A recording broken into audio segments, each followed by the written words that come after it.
Israel, Yehovah Eloheinu,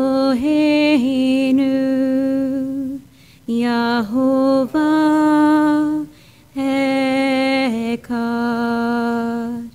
Baruch Shem Kevod Malkuto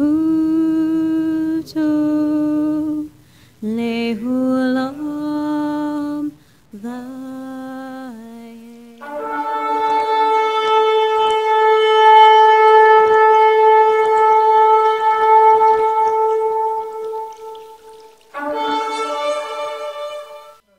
Shalom, everyone. Everybody that was asleep now is rubbing their eyes and sitting up straight, getting ready.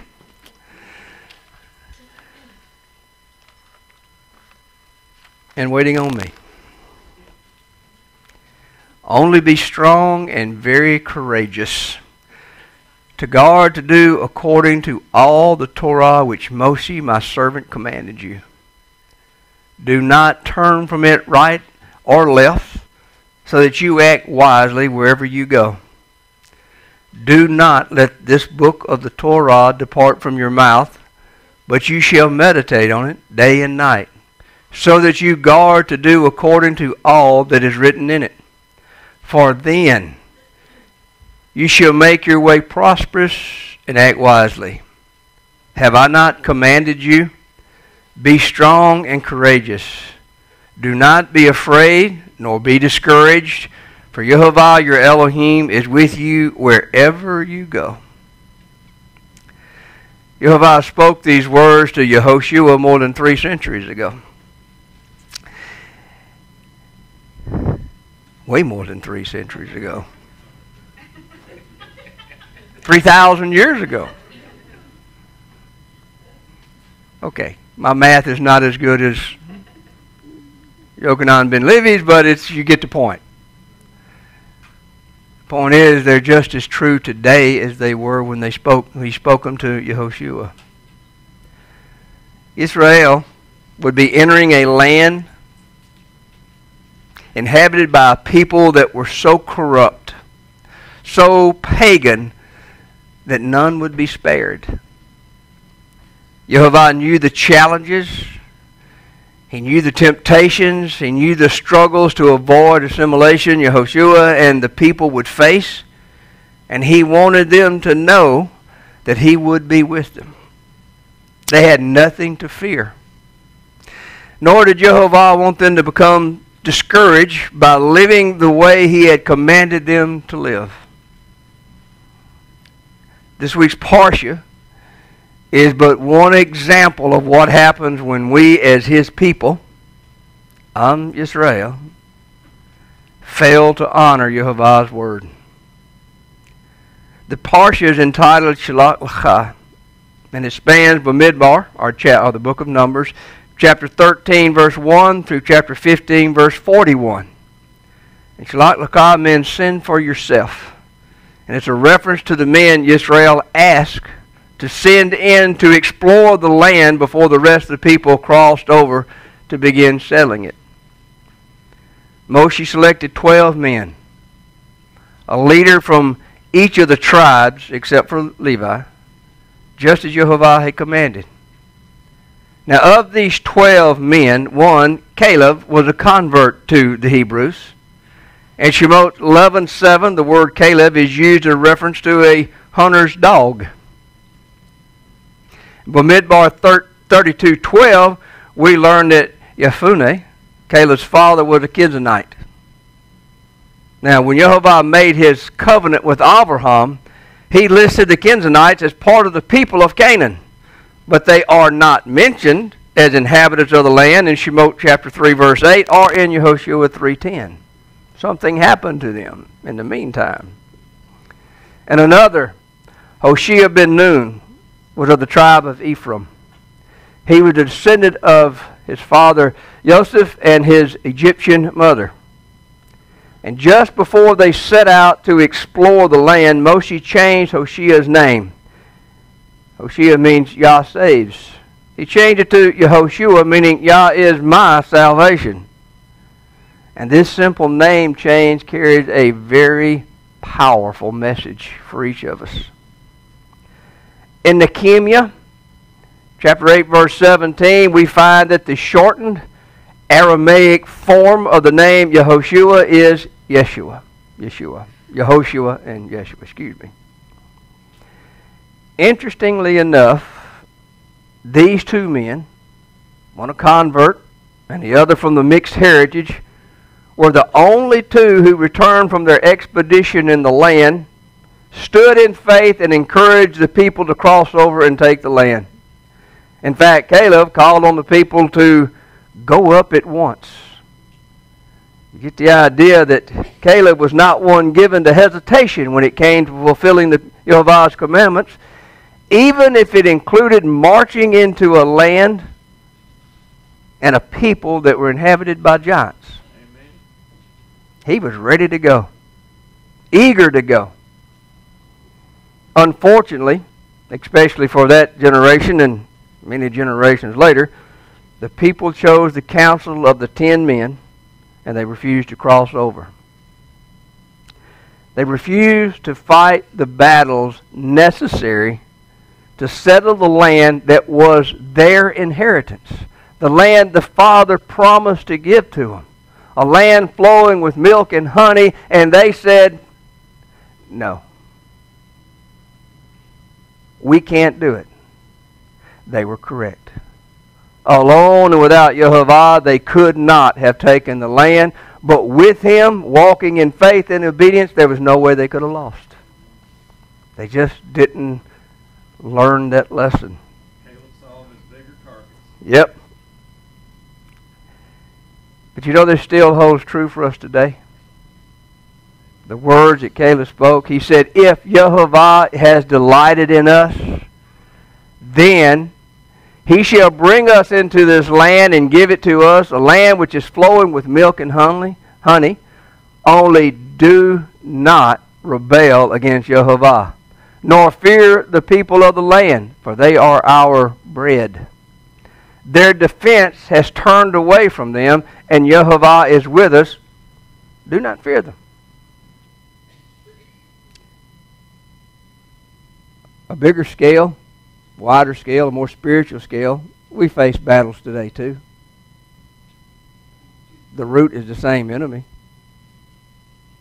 Jehovah is delighted in us when we obey Him and guard His commandments. As Elohim declared to the prophet Hosea, for I delight in kindness and not slaughtering, and in the knowledge of Elohim more than burnt offerings. And if you truly know Elohim, if we truly know our Father, Jehovah Elohim, what is it that we have to fear in this world?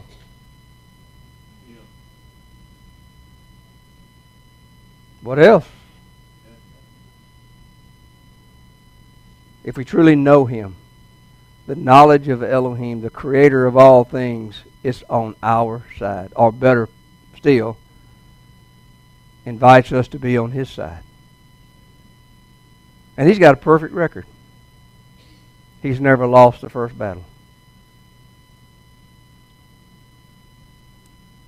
But there's more to this than just having Jehovah be delighted in us.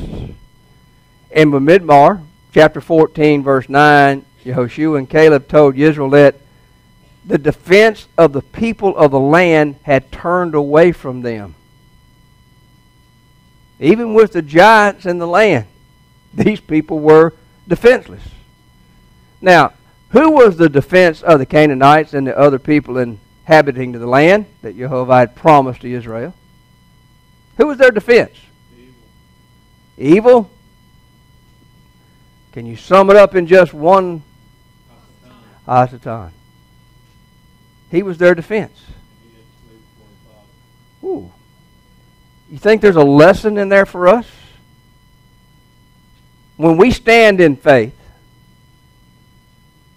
trusting and obeying Jehovah our Elohim, despite what we perceive as the odds that are against us, our adversary flees. before the battle even starts. Why? Because he sees us. We put Don and Van out front, and the rest of us kind of jump in there behind, and he said, oh, look at those people. I'm afraid of them. No, he's afraid of the Elohim we serve and devote our lives to and our obedience to and our hearts to. And he knows that when we do that, Jehovah Elohim is all around us and in us and through us, and there's no way he can touch us, so he flees. Yaakov wrote, resist the devil, and he shall flee from you. And from this we discern a very simple truth. We resist Hasatan by obeying Jehovah. Is it any more complicated than that? A little. Because if you're going to obey Jehovah, guess what you have to do? You have to believe in him. And you have to trust that what his word, he says and his word is true. You believe in Jehovah Elohim. And you trust that what he says is true, eternal, and unchangeable. What are we to fear? Our enemy flees before the battle even starts. Caleb and Yehoshua also warned the people not to rebel against Jehovah. And in the Hebrew text, the word to rebel, marad, is to refuse to subject oneself to Jehovah. To rebel against Jehovah is to refuse to subjugate yourself to him. His words, his commandments, his laws, his statutes, his ordinances. Let me see. How would be some ways that you would rebel against Jehovah? If you don't love your neighbor as yourself, would that be one?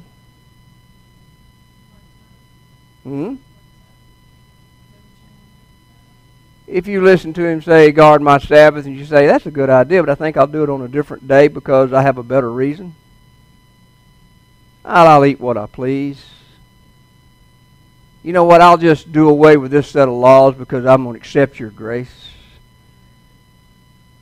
Is that rebelling against our Father? He said, and we read it this morning, his commandments are for now and throughout our generations, forever. Not listening to the Father is a way of rebelling. Something my father learned.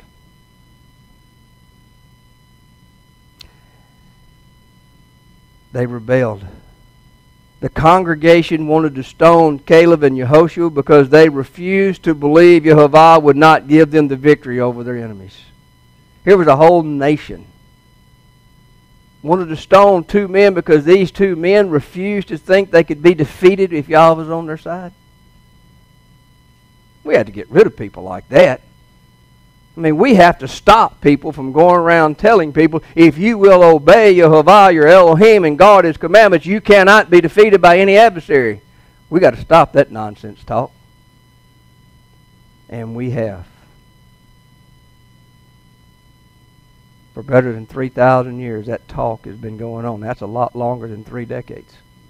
3 centuries. Yep. As a result, the esteem of Jehovah appeared in the tent of appointment before all the children of Israel, and he was angry with the people for not trusting him after all he had done on their behalf. He told Moshe, let me strike them with a pestilence and disinherit them, and make you a nation greater and mightier than they. But Moshe once again interceded on their behalf. Pestilence in this verse actually should be translated as the pestilence. A particular pestilence. Not just any pestilence or a pestilence, but a particular pestilence. It's translated from the word ba-dever, which means what? What's deber in the word? I just gave it to you. The pestilence he's talking about is in the Word. The Word which tells us, see, I am setting before you today a blessing and a curse. The blessing when you obey the commands of Yehovah your Elohim, and the curse if you do not obey the commands of Yehovah your Elohim. That's from Devarim chapter 11, verses 16 through 28a. The pestilence is part of his covenant with us, reserved for those who refuse to submit and obey him. You don't have to wonder what the pestilences are. It's in his word. Ha-dever.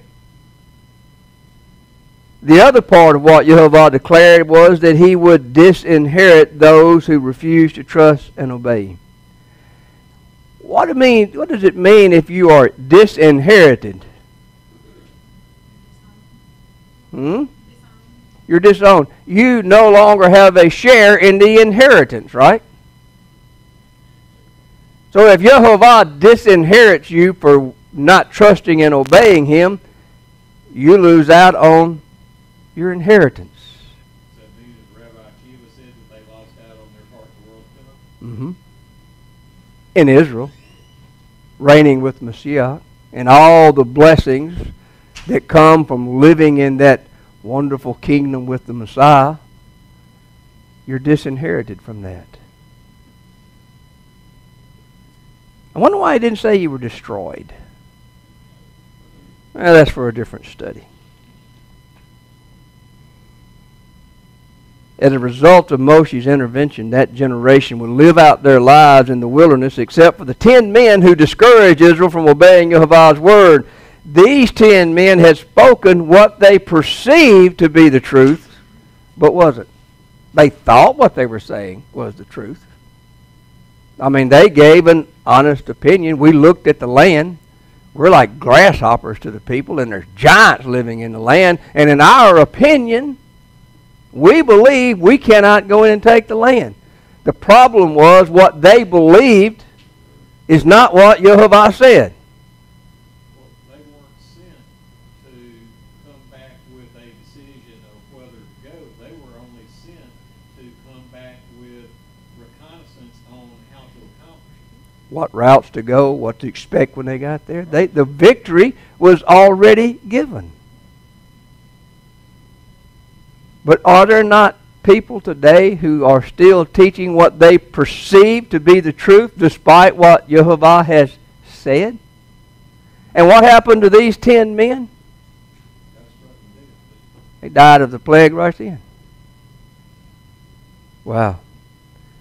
Our generation should pay close attention to what's written in the Word of Elohim. Oh, yes. Of that generation, only Caleb and Yehoshua lived to enter and settle the land. Yehovah said that Caleb had a different spirit in him and had followed Yehovah completely.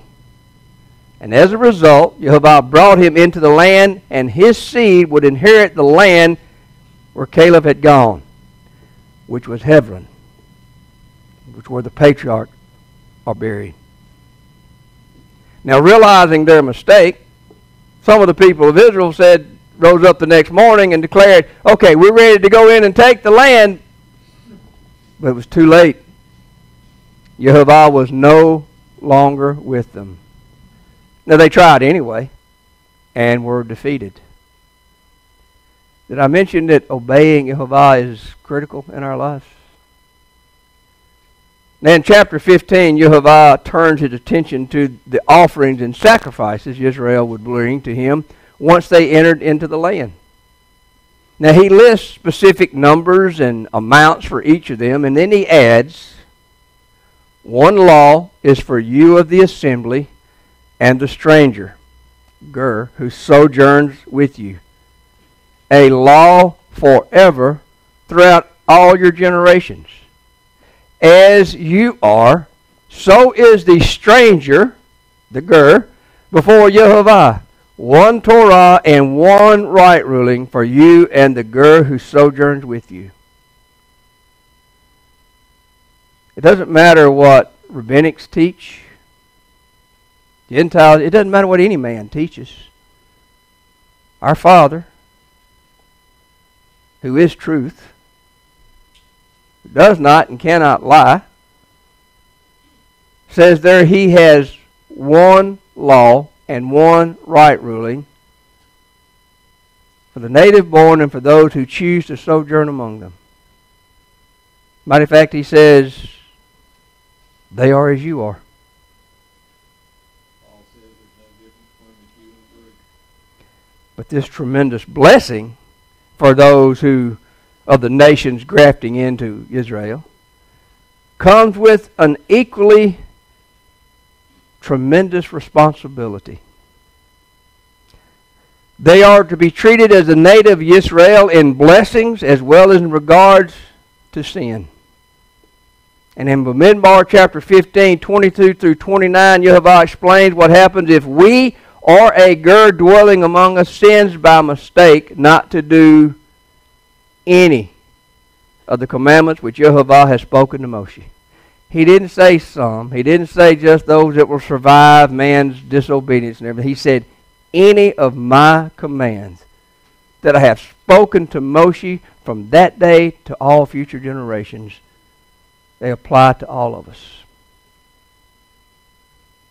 If once we recognize we have sinned by mistake, and we tishva, we repent, and bring the required sacrifice to atone for our unintentional sins, the Kohen shall make atonement for us, and it shall be forgiven them, for it was by mistake.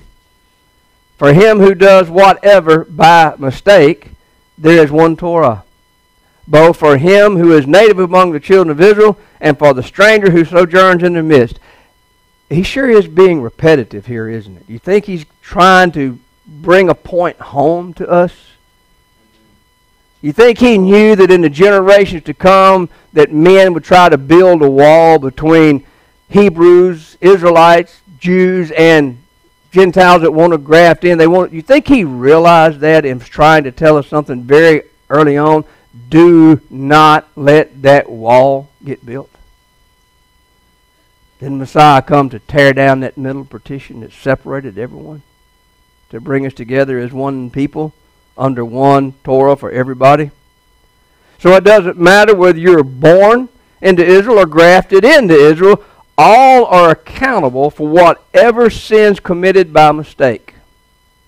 And remember, in Vayikra, Leviticus chapter 5 verse 17, Yehovah had already declared this. And when any being sins and has done what is not to be done against any of the commands of Yehovah, though he knew it not, yet he shall be guilty and bear his crookedness. Oh. Native born or grafted in, if any being sins and has done what is not to be done against any of his commandments, though you didn't know it, you're still guilty. Why? How could he do that? Well, if I don't know it's a sin, how can I be held guilty for it? The simple truth is, no excuse for not knowing what's a sin. It's spelled out. And you know what? It doesn't really matter what language is translated in. The basis of what a sin is still there for everybody clearly to see. Mm-hmm. And with all we have in the world today, with Hebrew teachers like Shelby and dictionaries and computers and everything else, it's not hard to figure out what the Hebrew says if we'll take the time and turn off this TV program or quit doing this long enough to look it up and see. There's no excuse for a person not knowing what sin is. Unless, of course, you want to listen to what other people define it to be. Now, I realize that for most of the past 1,700 years, men who profess to believe in Yehovah's Word have taught a different message. But Yehovah says we are responsible for anything we do that breaks any of His commandments. And even more, it's our responsibility to know what sin is according to Him. Accepting what anybody else teaches you about sin is unacceptable to our Father or His Messiah. Now in verses, I'm being repetitive, but I learned it from a very good source. Verses 30 and 31 address a different type of sin that committed defiantly. Defiantly is from the phrase b'yad ramah, and it refers to with a high hand. What do you think it means when somebody does something with a high hand? Arrogantly, knowingly, proudly, no remorse, no repentance. And guess who it applies to? Native born or the ger, the stranger that grafts in. Gee, he sure seems to be positive about that idea, doesn't he? Committing such an intentional sin reviles Yehovah. And this is the passage that gives us the definition of blasphemy. Blasphemy is from the word magadef. It's reviles. And that's what it means, to blaspheme against Yehovah. To break one of His commandments with a high hand. Knowingly and defiantly. I know it's a sin, but I don't care. Now, according to verse 31, one who has knowingly and defiantly,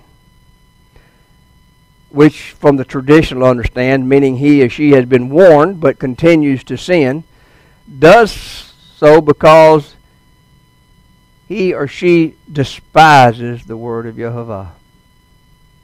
There are a lot of people out there in the world today that are breaking some of His commandments, who will tell you they love the word of Yehovah. They love their Bibles. But Yehovah says, if you are knowingly breaking my commandments, you despise my word.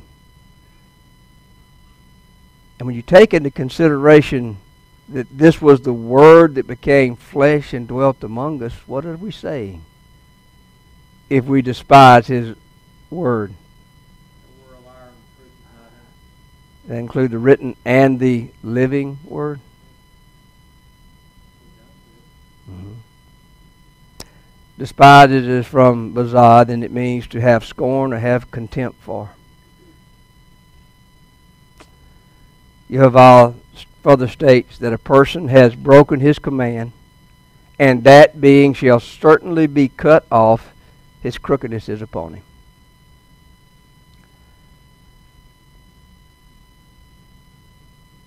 The Father is very direct when it comes to teaching about His word, is He not?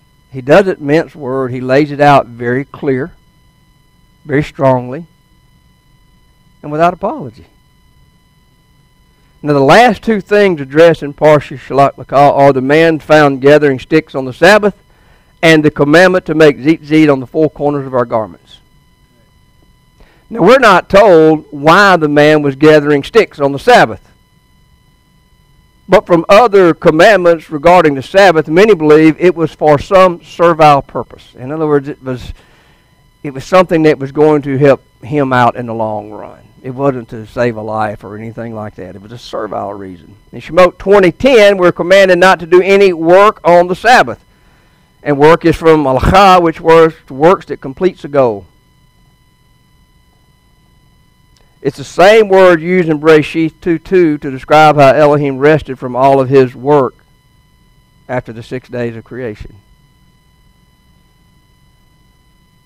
Now, coming on the heels of being commanded to stone the man found gathering sticks on the Sabbath, Yehovah issues the commandment regarding the tzitzit.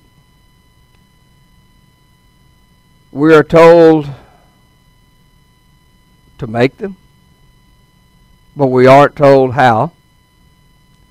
We're not told how long they have to be, what material they have to be out of, what color they have to be. What we are told is that they are to be on the corners of our garments throughout our generation, and that they contain a blue thread called the tachleth. Now later, in Devarim 22:12, Moshe specifies that they're to be on the four corners of our garments.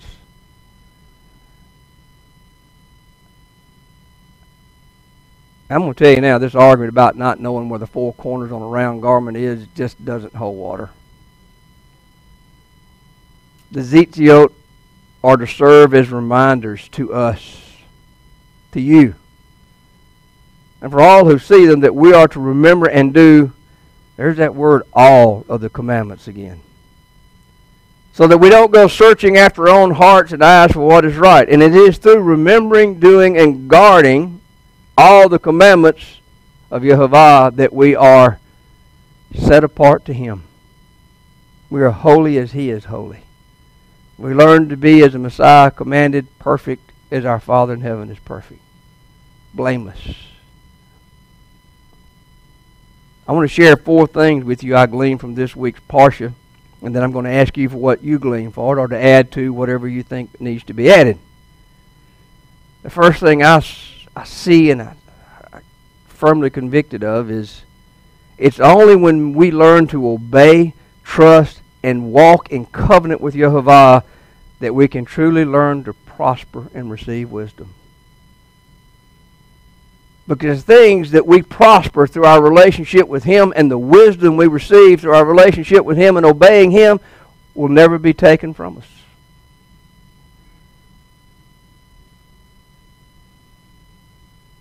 The second thing is it's not enough to know that Yah saves.